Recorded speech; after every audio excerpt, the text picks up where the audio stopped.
Hello, Sig Army. Troy here, and today we are going to be drinking the coffee together. Santé. I'm doing well. It's been a tough year, coming from Spain, but I'm thankful that the year has been how it's been. I know that when I got here, it's been a tough little stretch, but I'm glad that we put something together, won a few games, and have the opportunity to fight for the play-in. So, everybody's in good spirit. The guys, the coaching staff, in a good spirit, and this new team camaraderie that we have feels nice to be around and be a part of. I started basketball young. I was probably about maybe 5, 6 years old. My mom's youngest brother, he's a basketball fanatic. Actually runs his own company, training facility called Rhythm Dribble. He's been doing it since we were young.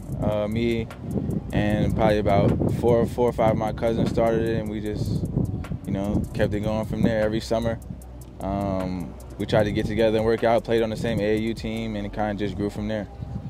So I would say, yeah, I started about 6.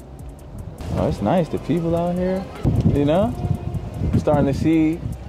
When I got here, it was cold and raining, so nobody was outside, and I never went outside. So now I'm starting to see people. The sun's out, it's a little warm. That's good. Did I ever think I was going to reach this level? Yes. I remember in elementary school, the teacher would ask, what do you want to be when you grow up? It was always a professional basketball player, to play in the NBA, or play basketball at the highest level. And that was just something that motivated me. If you wanted to be the best, you got to do what it takes to be the best. Oh, is that a swan? Those are swans. Yeah. Wow, yeah. Okay. Sorry. Let me sip my coffee. But yes, always thought about that. That's what made the workouts so much harder, so much more difficult. Is pushing yourself, because you got to do what it takes to become the best. And I think that's what helped me grow in life as a person and make it to this point. Something I really get into is bowling. I kind of grew up around it. My mom used to play in the league growing up, and I would always attend with her. My dad played sometimes a little bit, and I just kind of found a knack for it. And then as I got older, going through like tough times, that would be a way to like release some anger, I would say, I guess. Just to go there and throw the ball as hard as I can at the pins, try to get as many strikes as possible, and it would kind of release some built up energy inside. So bowling is one of my hobbies, one of my interests a lot. If I didn't play basketball, I think I would probably do something in the communications field, probably somewhere along broadcasting or announcing. I'm very good at public speaking, very good at holding a conversation with people, especially when I know the things or the facts about what I'm talking about.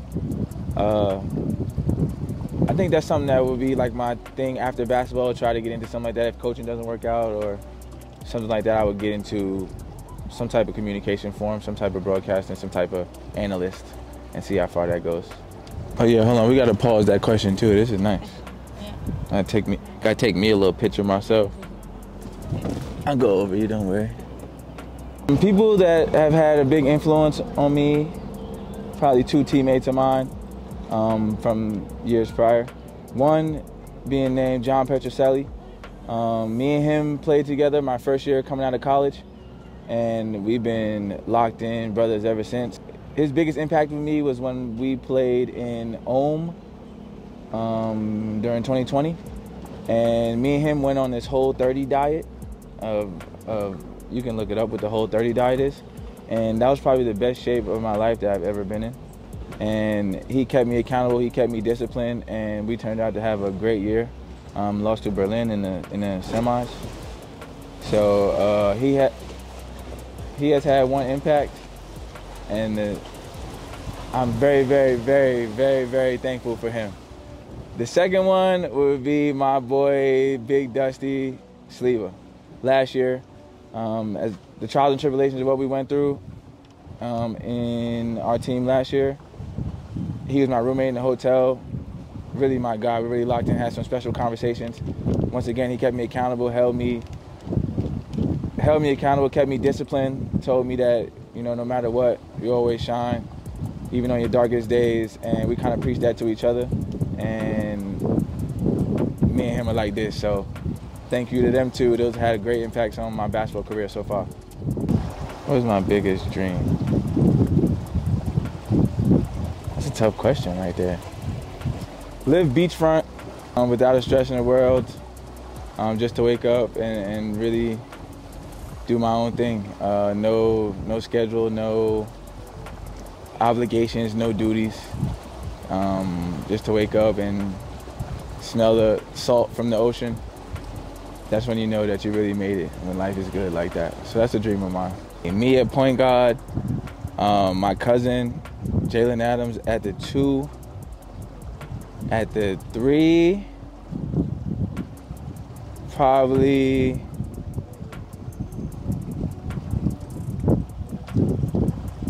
LeBron. At the 4, KD. That's my favorite player. And at the 5 would be probably Big Ty Odiasi. That's my boy too. That's great 5-man right there. I go by this quote that means, for me, rainy days don't last forever. That no matter what goes on in life, that the sun will always come out at any point. Never get so down on yourself that you forget that summer is right around the corner. For me, no matter what, it means to me, no matter what's going on in your life, that there's always better days ahead, and that's something that keeps me going. And no matter how tough it is, no matter how bad it is, it can always be better, and it will be better.